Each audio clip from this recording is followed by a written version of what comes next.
TDP ప్రభుత్వ హయాంలో టిడ్కో గృహ సముదాయ నిర్మాణంలో రాష్ట్ర మొదటి స్థానంలో ఉందని టీడీపీ నేత ప్రత్తిపాటి పుల్లారావు అన్నారు.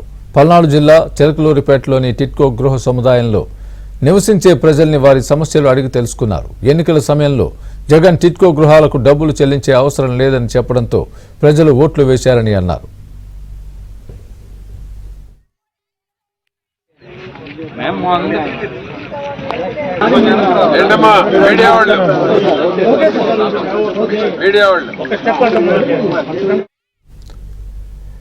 టీడీపీ హయాంలో 4,500 గృహాలు నిర్మించారని, ఈ ప్రభుత్వం కనీసం మౌలిక వసతులు కూడా కల్పించలేకపోయిందని ఎద్దేవా చేశారు.